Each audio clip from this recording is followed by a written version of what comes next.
ഒരു യുദ്ധശേഷം പ്രവാചകരുടെ അടുത്തേക്ക് ബന്ദികളായി പിടിക്കപ്പെട്ട് കുറച്ച് ആളുകൾ കൊണ്ടുവന്നു. ആ സമയം ബന്ദികൾക്കിടയിൽ നിന്ന് ഒരു സ്ത്രീ വെപ്രാളപ്പെട്ട് അങ്ങോട്ടും ഇങ്ങോട്ടും എന്തോ തിരഞ്ഞോടുന്നത് നബിയുടെയും സഹാബത്തിന്റെയും കണ്ണിൽപ്പെട്ടു. ആ സ്ത്രീ തന്റെ കുട്ടിയെ തിരയുകയായിരുന്നു.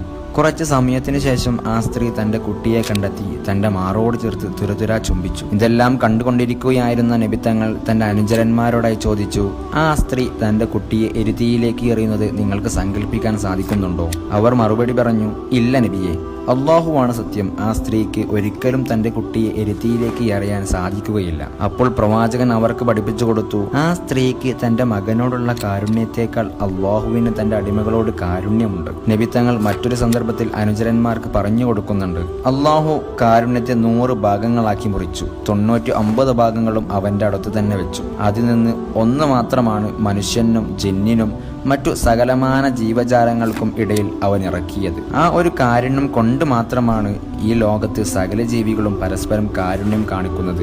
ബാക്കിയുള്ള 99 ഭാഗങ്ങളും അള്ളാഹു നാളെ പരലോകത്ത് തന്റെ അടിമകൾക്ക് വേണ്ടി മാറ്റിവെച്ചിരിക്കുകയാണ്. ആ കാരുണ്യത്താൽ നമുക്ക് സ്വർഗം കരസ്ഥമാക്കാൻ അള്ളാഹു തൗഫീഖ് നൽകട്ടെ. ആമീൻ.